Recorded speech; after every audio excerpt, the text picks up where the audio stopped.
लंघ जाता। रास्ते में तरह तरह के दुख हो रहे हैं, नाच ही गाव ही गीत परम तरंगी जयकार हो रही है। देवता लोग पहले पहुंच चुके थे, हिमाचल नगर के जितने लोग थे सब स्वागत करने के लिए माला के हाथ में आए हैं। भगवान विष्णु का समाज देखा तो कहा शायद दूल्हे राजा यही होंगे। पास में पूछे का आप दूल्हे राजा हैं क्या? भगवान नारायण ने कहा नहीं नहीं, हम तो दूल्हे राजा के मित्र हैं। स्वागत करने वालों ने कहा वाह, जिसके मित्र सुंदर है वह दूल्हा कैसा सुंदर होगा। भगवान विष्णु ने कहा चिंता मत करो, अभी पीछे बैल पर सवार होकर के आ रहे हैं, पता चल जाएगा कितने सुंदर है। बाराती लोग पहुंचे हैं, बारात पहुंची और अब शिव जी का समाज आ रहा है। और जैसे ही शिव जी का समाज देखा, भूत प्रेतों को देख करके माला पहनाने वाले माला फेंक करके भाग खड़े हुए। भगवान शंकर ने धीरे से नारद जी से पूछा, नारद बाबा ये लोग माला फेंक के क्यों भाग रहे हैं? नारद जी ने कहा महाराज मेरा भी विवाह नहीं हुआ है, मुझे भी ज्यादा पता नहीं है, लगता है इस नगर की यही परंपरा होगी, क्योंकि वेद मार्ग और लोक परंपरा अलग अलग होते हैं। यहाँ के लोगों का ऐसा ही भाव होगा कि बारात को देखो माला फेंक करके भाग जाओ। महाराज भोलेनाथ ने कहा चलो यही सही। अब बारात पहुंची लेकिन शिव जी के रहने की कोई स्थान नहीं, भूत प्रेतों को बाहर ही रुकने की व्यवस्था की गई थी। जहाँ शमशान घाट होता है ना, वही भगवान शंकर के उतारे की व्यवस्था थी। भगवान आराम से शमशान में विराजमान है। लेकिन द्वार चार का समय आया, देवताओं ने कहा शिव जी कहाँ है? बिना दूल्हे के द्वार चार कैसे होगा? तो ब्रह्मा जी ने कहा मैं बताता हूँ शिव जी कहाँ मिलेंगे। कहा तुम्हारे गांव में कोई शमशान घाट है, उस शमशान में जाओ, वहां भगवान शंकर विराजमान जाएंगे। और महाराज गरातियों ने जाकर के भगवान शंकर से कहा भगवान द्वार चाल के पधारिए। भगवान शिव द्वार चाल के जा रहे हैं, सभी देवता साथ में हैं। और शिव जी चले तो बैल पर उल्टा बैठ के चले, जिधर बैल की पूंछ होती है ना उधर भगवान शंकर का मुख है, और जिधर बैल का मुख होता है उधर भगवान शंकर की पीठ है। भोलेनाथ से किसी ने पूछा हे भोलेनाथ आप विवाह करने जा रहे थे, बैल पर उल्टा क्यों बैठे? भगवान शंकर ने कहा देखो हमारे विवाह में दूर दूर से बाराती आए हुए हैं, और इन्होंने कभी पूछ लिया कि हे महादेव हम तुम्हारी बारात में गए थे, वहां जाकर ऐसा डांस किया था, आपने देखा था क्या? शिव जी ने कहा मैं देख तो पाऊंगा नहीं, इसलिए बैल पर उल्टा बैठ करके बारातियों का डांस देखते हुए भगवान शंकर देखते। द्वार चार पर आए, माँ मैना जो पार्वती की माँ है, उन्होंने सुंदर थाल सजाया है।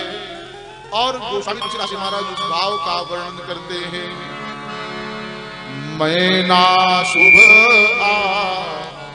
आरती समाई, संग सुमंगल कामिना। मैना शुभ आरती समाई, संग सुमंगल नारी।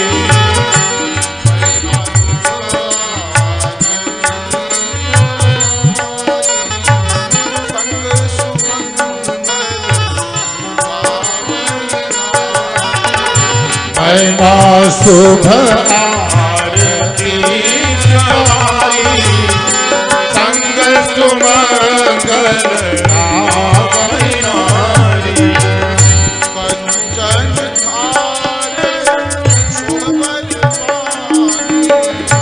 कंचन थारे सोहबर पानी,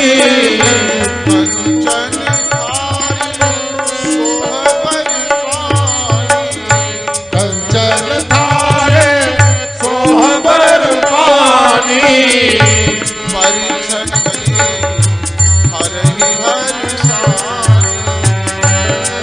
चले चले हर स्वामी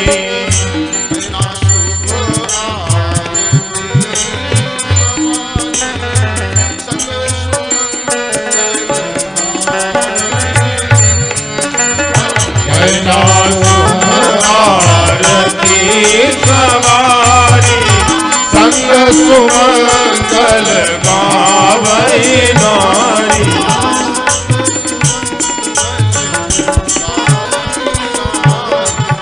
संग सुमंगल गावै नारी।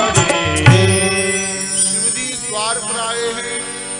मैना माता ने सुंदर आदि का थाल सजाया और जैसे ही शिव जी के सामने खड़ी हुई, लेकिन दूल्हा तो बैल पर बैठा हुआ वो भी उल्टा भगवान शिव जी को घुमाया गया और जैसे ही शिव जी का मुख सामने आया, भगवान शंकर के गले में पड़ा हुआ था नाग सर्प, वैसे जैसे ही सर्प ने देखा जलता हुआ दीपक, वह फुफकार उठा और जैसे ही फुफकार की आवाज सुनी, माता मैना थाली फेंक करके भाग खड़ी हुई।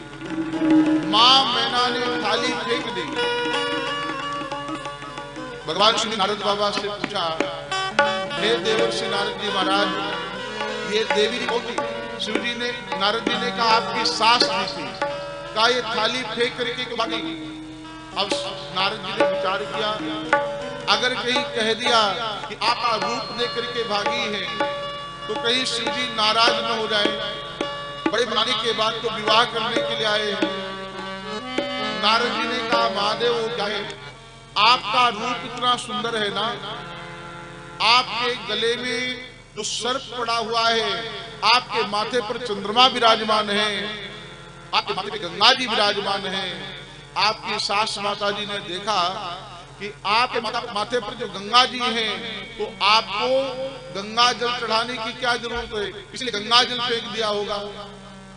आपके मस्तक पर चंद्रमा विराजमान है, तो सामान्य दीपक का क्या प्रयोग करें, इसलिए दीपक फेंक दिया होगा। आपके माथे पर तो स्वयं चंद्रमा के रूप में विराजमान है, इसलिए थाल फेंक करके मेरा माता खड़ी हुई। भगवान शिव जी जनवासे में आए हैं। इधर मैना मां पार्वती मैया को गोद में लेके बैठी है और अपना दुख व्यक्त किया। इस बावले दूल्हे के साथ में मैं अपनी कन्या का विवाह नहीं करूंगी। मैंने नारद जी का क्या बिगाड़ा था, ऐसे पति के लिए मेरी कन्या की तपस्या करवाई, मैं नारद को कभी क्षमा नहीं करूंगी। और उसी समय पार्वती मैया मैना मां के पास में आई। एक बात आपसे निवेदन करेंगे, बेटियां जो होती है ना, वो बचपन से ही बुद्धिमान होती है। बेटियां बचपन से ही अपने माता पिता के प्रति इतना स्नेह और श्रद्धा रहती है, वह माता पिता को भी समझाती है। पार्वती मैया ने कहा, मां मैं जहां जाऊंगी, अगर हमारे भाग्य में दुख और सुख है वह मिल जाएगा, आप चिंता न करें। उसी समय नारद बाबा आए हैं। नारद ने कहा, हे मैना, ये पार्वती सिर्फ तुम्हारी बेटी ही नहीं, ये जगत की माता है। ऐसा कहकर के देवर्षि नारद जी महाराज ने सबको समझाया है। पूरे नगर में उत्सव का माहौल हो गया। हिमालय और मैना भी प्रसन्न हो गए हैं। अब वह समय आने वाला है जब भगवान शिव ने दूल्हे का रूप धारण किया। पहले भगवान शिव बाघंबर लपेट के आए थे, अब की बार पीतांबर पहन के आए हैं। भगवान शंकर ने माथे पर बढ़िया मुकुट लगाया है।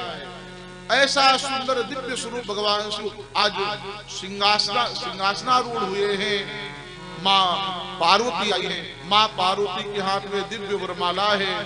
और देखिए, जिस झांकी का दर्शन आप कथा में सुन रहे थे, वही झांकी आपके सामने उपस्थित है। उनका दर्शन करते हुए आप इस भाव का दर्शन करेंगे। माँ पार्वती भगवान शिव को वरमाला पहनाएंगी और शिव जी माँ पार्वती को वरमाला पहनाएंगे। इसी बीच हमारे बीच में श्री ओम जी मिश्रा लेखपाल साहब आए हुए हैं, वो सबको सम्मानित करेंगे, सबका सम्मान करेंगे। भगवान शिव विराजमान है। माँ पार्वती ब्राह्मणों ने वेद मंत्रों का उच्चारण किया है। सभी ब्राह्मण वेद मंत्रोच्चारण कर रहे हैं। हरि ओम मा स्वस्तिना इंद्रो वृद्धस्रवाः स्वस्ति नः पूषा विश्ववेदाः स्वस्ति नस्तार्क्ष्यो अरिष्टनेमिः स्वस्ति नो बृहस्पतिर्दधातु मारुताः प्रश्निमातरः शुभं जावानो विदते सुषमयः अग्निजिह्वा मनवः सूरचक्षुषो जुषेनो देवा अवसागमन्निः बोले शंकर भगवान की जय हो।